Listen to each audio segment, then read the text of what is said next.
What's going on, ladies and gentlemen? Welcome back to the channel. Welcome all my peoples, all my new supporters. Thank you so much for joining us and for giving me a chance. Today, I bring to you a video that I just randomly found on YouTube, and I just feel like you all be interested. But at the same time, I feel like it may trigger you. Now, today we'll be reacting to top 10 reasons not to move to Canada. This was interesting. Now, maybe this is one of the twister titles, you know? It may not be what it seems, but I'm interested, man. Let's get right into it. Number 10. Car insurance. Now, you might not have even thought of this one, but it's extremely expensive to own a car in Canada. Word? How much car insurance? Especially if you got car payments on top of it? You asking for it? Insurance rates in most provinces are well above the rates in most states. Sure, it can actually be pretty cheap in Quebec, but in most provinces, you can expect to pay at least $1,200 a year on average. And if you live in Toronto or Vancouver... Wait, it's $1,200 a year. Watch out, because the average cost is over $2,100 per year for a regular car, and that's if you have years of a squeaky clean driving record. If you've gotten a ticket or into an accident, or you're just young, car insurance could cost you up to $5,000 a year. Now, to be fair, this is because Canada doesn't really offer a minimum coverage option like they do in America. In many cases, the minimum coverage in Canada is really like the best coverage you can get in most states. So while Canadian drivers do have to pay a bit more upfront, at least they don't have to worry about getting sued or going bankrupt from... I'm paying $2,200 yearly for car insurance. I had to estimate because I'm paying, wait a minute, $175, and then you bring that down. $175, you basically rounded to $200. That's what I did just to get a quick estimate. I'm spending around there. So Canada not really that expensive. It really depends the province, this and that, but so far, at least in my eyes, it's not really that bad. Especially if you don't have car payments, and you know, this is with a squeaky clean. So what about the people that don't have a squeaky clean? He said up to 5,000. That is ridiculous. Oh my gosh, I can't even imagine. I'm taking public transportation. Public transportation. An accident. Number 9. Places are very spread out. If you don't want to pay for expensive car insurance, you probably aren't going to get very far. Sure, never mind. Damn. You ain't got no choice. Be able to get around the cities with good public transportation like Vancouver, Montreal, or Toronto, but it'll be a lot harder anywhere else. Like I said earlier, Canada is the second largest country in the world, but it's also one of the least densely populated countries with just around 4 people per square kilometer. In comparison, the US has a population density of over 36 people per square kilometer. As you can probably guess, this leaves a whole lot of room for a whole lot of nothing. Well, technically not nothing, more like a whole lot of beautiful wilderness. But as far as human civilization goes, well, it's exactly that. Far. It takes over 80 hours to drive the near 7,500 kilometer Trans-Canada highway from coast to coast, and most major cities are at least a 6 to 7 hour drive apart. But hey, at least that also means there's a ton of gorgeous, untouched nature to explore. Well, that is if you can afford a car. Number 8, healthcare. I guess that is like a benefit of having a car. At least you get to make pit stops and visit some of these places on the way, especially if you've never seen them before. They're not doing that on no public bus or nothing like that. Nah. So, I mean, there's perks to having a vehicle, guys.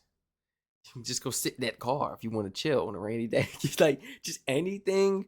Having a vehicle is definitely worth it. I think it's a great investment. It definitely is. So you're probably thinking, what? You said Canada has amazing healthcare with universal coverage that's free at the point of service. Well, it does. But unless you had a major accident or are in life-threatening condition, the wait times are long. Now, to be fair, in the US, wait times are also pretty long, and it actually takes 24 days on average to see a doctor for a first-time appointment versus only 8 days in Canada. But the median wait time for a minor surgery... Wait, what?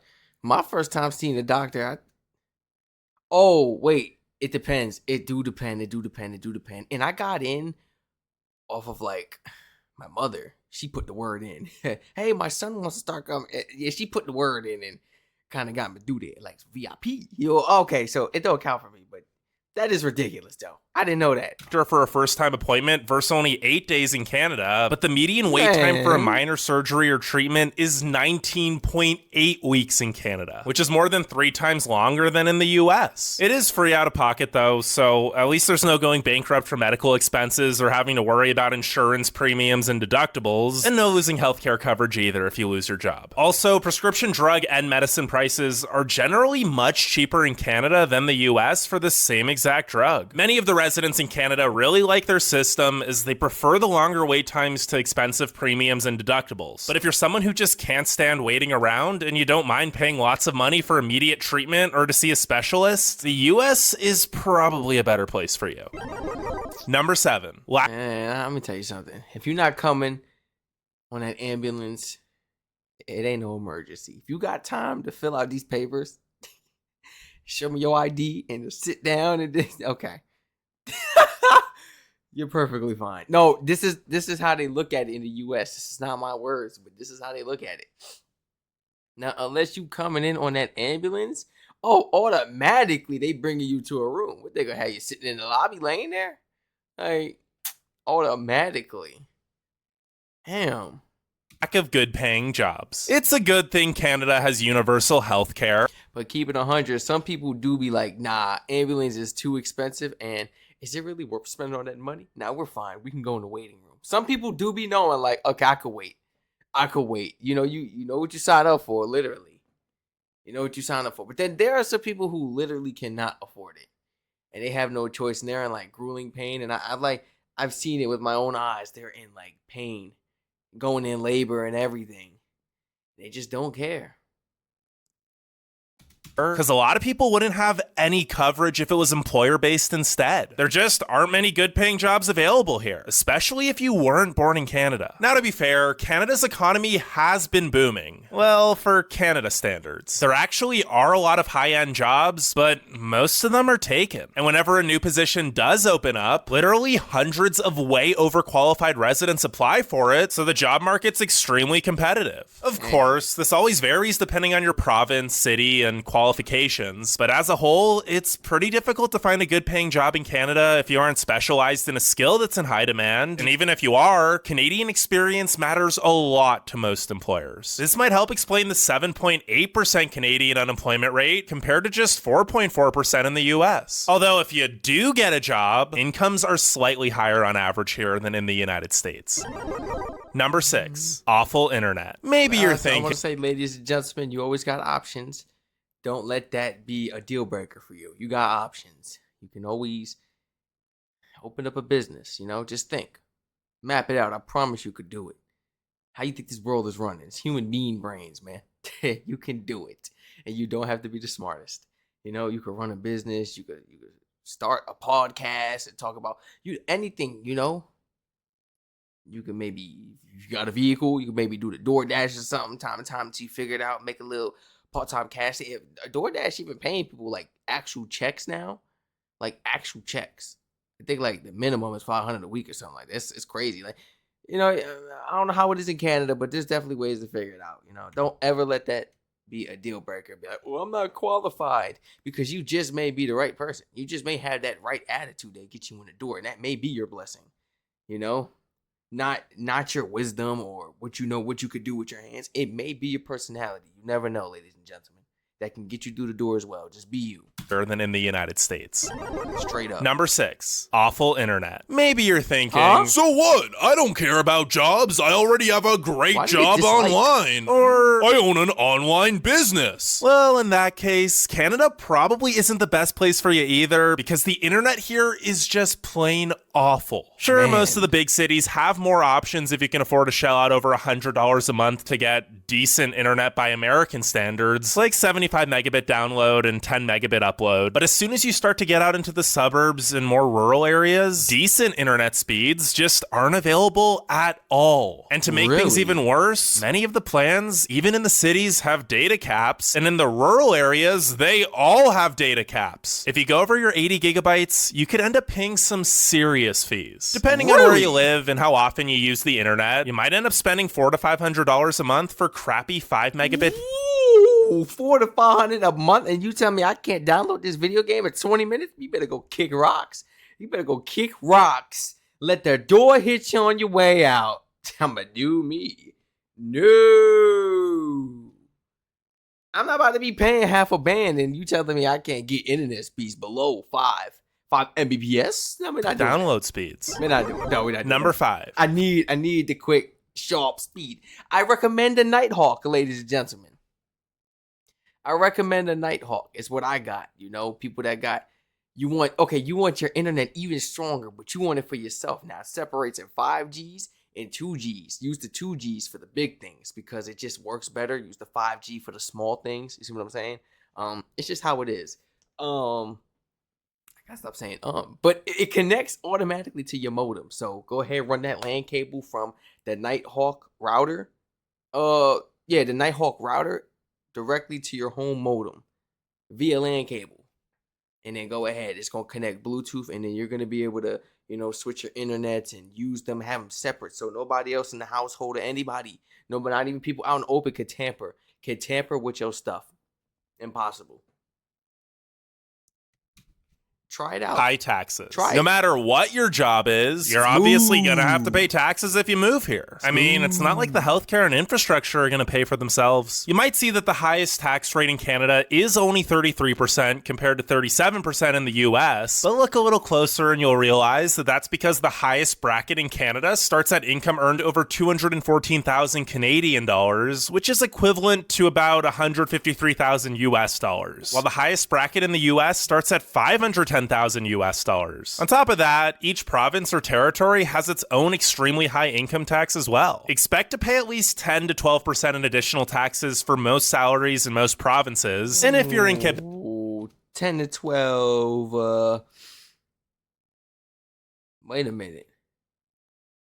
10 to 12. Quebec, oh boy, you're looking at an additional 26% in taxes on income earned over 106,000 Canadian dollars. To be fair, there's a lot more covered for you here than in the US, so you're kind of getting what you're paying for, like keeping the cities clean, paid family leave, the Canadian pension plan, and free healthcare. Just at least out here we could complain. Keep in mind that no matter where you move here, half your salary is probably going to taxes. Not to mention, sales tax is 5% across the country and can be an additional 6 to 10% depending on the province. And to top it all off, for your first few years of living in Canada, you might also have to pay US taxes or taxes to your original country. Why? That's extortion. No, they gotta come get me. You better cross that border.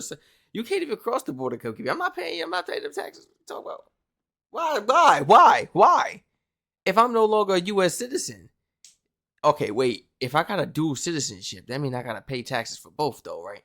But say I just completely convert over to Canadian citizenship, I'm not paying them taxes. I don't gotta pay them taxes, the U.S. taxes, man. I done left y'all behind the war. Number 4, it's getting expensive. You can't jail me for that. You can't imprison me for that. If you thought the taxes were bad enough, wait until you check out the real estate market. Unless you make a lot of money, purchasing a home in Canada is going to be incredibly difficult, especially in Ontario, Alberta, and British Columbia, where the prices are rising way faster than the incomes can keep up with. In fact, Vancouver is currently the second least affordable city in North America, behind only San Francisco. The median home value is around $970,000.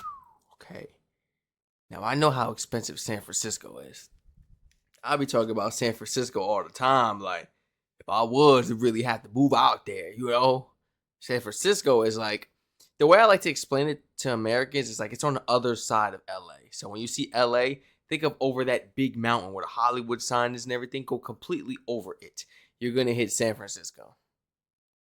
And that's the bougie. You need money over there. America, behind only San Francisco. They live so high up on the hills, you lose reception.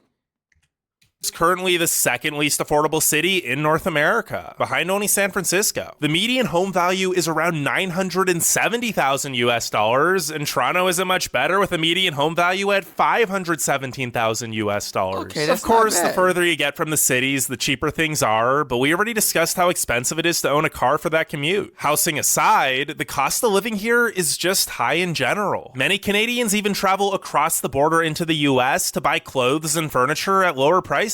And gas is usually way cheaper in the So basically, with the whole boycott going on, it's costing everybody more money. But on the real, you don't care because it's more so like the pride and self-respect, right?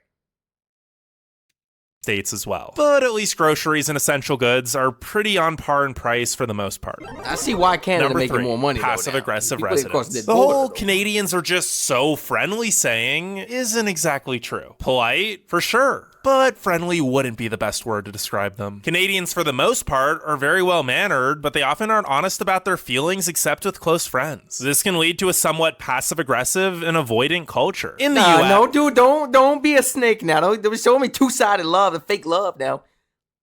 No, don't do that. Yeah, that's the people that sit there and laugh and you fake. As soon as you turn around, no, you got to be careful with the people like that. Ooh, be careful with those people like that. They'll let you walk out in public with like something in your beard. Yeah, don't trust that type of people. except with close friends. This can lead to a somewhat passive-aggressive and avoidant culture. In the US, people are usually more comfortable saying they don't want to be friends or that they don't want to hang out. But in Canada, people will just make plans that they don't stick to because they don't want to say no to your face. Now, in small Canadian towns, No. Okay, so this is like different from how other countries do, because a lot of other countries be straightforward. There be a lot of BSing going on in the US, you know, where people get to stand you up, or they cancel last minute, or this or that. Like, just keep it a buck. Just keep it a buck with me and let me know, you know. Regardless, these plans was going to get handled. I was going to this function without you, regardless. I don't understand why people do this. the residents are Guys, usually a lot more I know y'all want to be nice, but like, it's okay to tell some people, like, nah. And don't lie either. Because you're going to feel bad walking off on that you lied. Just on your conscience. Just keep it 100. You're going to feel good. Like, it is what it is. And then you go get used to it eventually. genuine and will go out of their way with kindness. But in larger cities, people are much less genuinely hospitable and more just non-confrontational. This is nice when you're just visiting and it seems like everyone's so friendly, but if you live here for a while, you might get annoyed at not knowing what people really think of you and having to interpret what they really mean. Basically, if a Canadian tells you, "Thanks for coming out," or "I'm in a hurry, sorry," they probably mean F off. Number 2. It gets cold. Now, while there are many problems in Canada, they all pale in comparison to the cold. Considering most of the country lies above the 49th parallel, winter in most parts of Canada means 6 to 8 months of not being able to feel your face, 2 to 3 months of insane cold, dangerous roads. Oh, no. My Honda can't make it through this. Can it? Well, I'm not all-wheel drive, but I feel like I can make it through this, actually.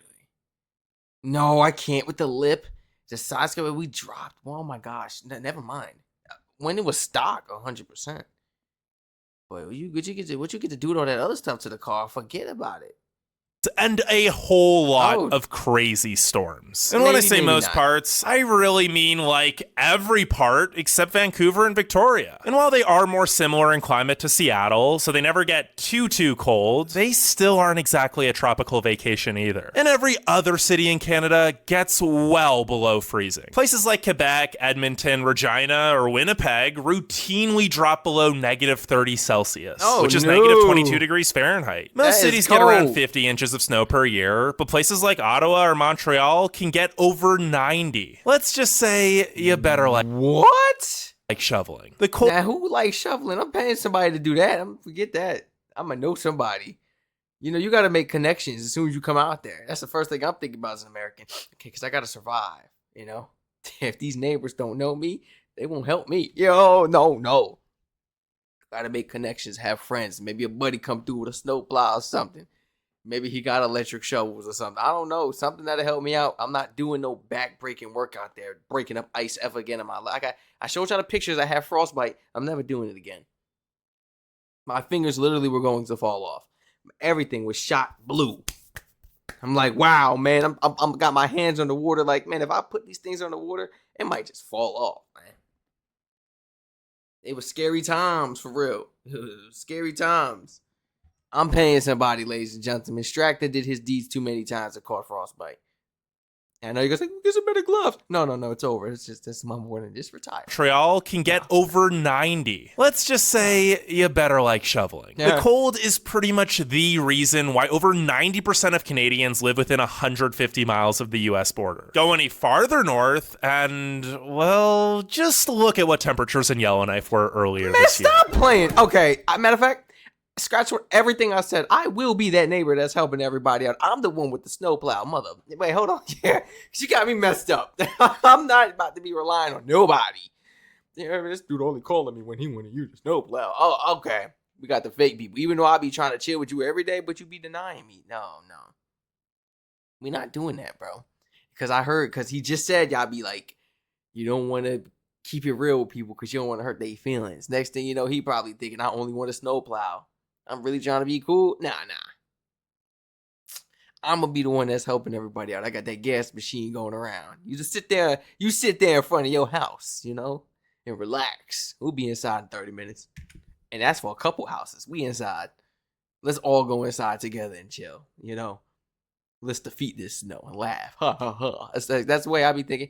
I'm not about to be out there shoveling. And, well, just look at what temperatures in Yellowknife were earlier this year. I'm not doing Number one. The immigration process is difficult. Speaking of the US border, unless you're a highly desired worker with a special skill, there's a lot you'll have to go through to even be able to move to Canada. Although US citizens don't need any type of visa or authorization to visit Canada, this is definitely not the case for immigrating to Canada. In order to qualify for residency, you have to have either a highly desired skill that can be used in a Canadian business, a job waiting for you in Canada, relatives or friends who have nominated you for permanent residency, or you gotta be an entrepreneur with a high net worth. And you can basically forget about applying if you've ever been convicted of a crime, have a serious health risk, are in financial trouble, or if one of your family members has been banned from Canada. Hey, I mean to tell me Gucci Mane ain't never been to Canada? He ain't never been to Canada? Can we name some other people that went to jail? Went to prison? Can we name some other celebrities? Really? Really?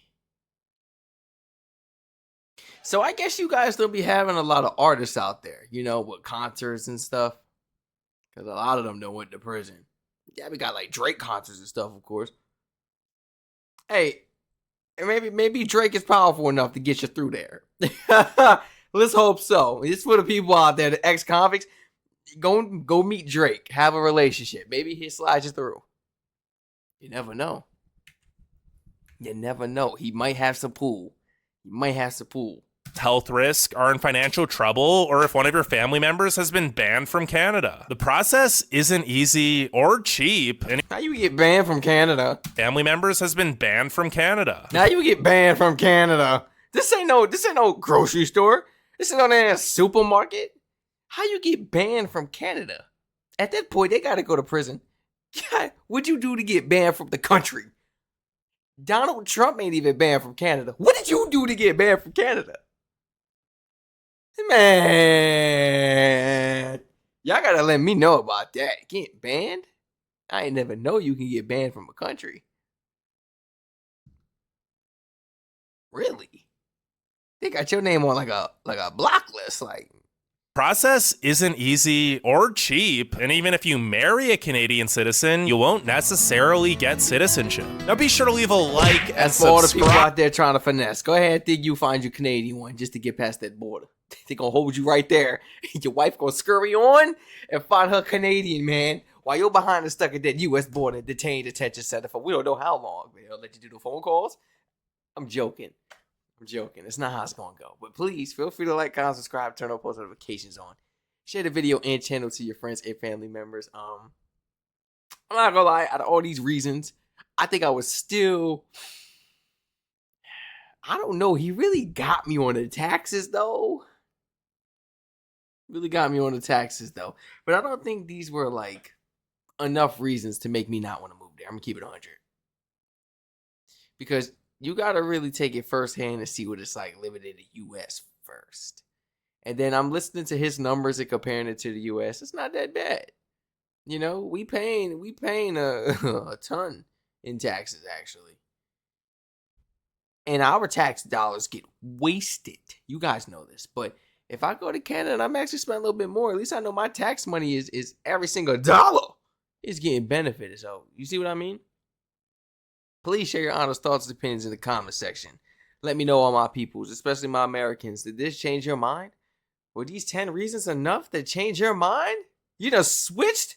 You done flipped on them like that? Let me know in the comments, man. Other than that, all my Canadians, I love you all. Everybody else coming from other countries checking out this video, I love you all so much. Stay safe. Share your honest thoughts and opinions as well. Was your minds changed? You know? And let me know what country you coming from and what country you would happen to move from if that were the case. You know, where you decided to go to Canada. You're like, these 10, you're going to have to hit me with another 10 or 15 because this wasn't enough. I'm still going. Let me know. Let me know.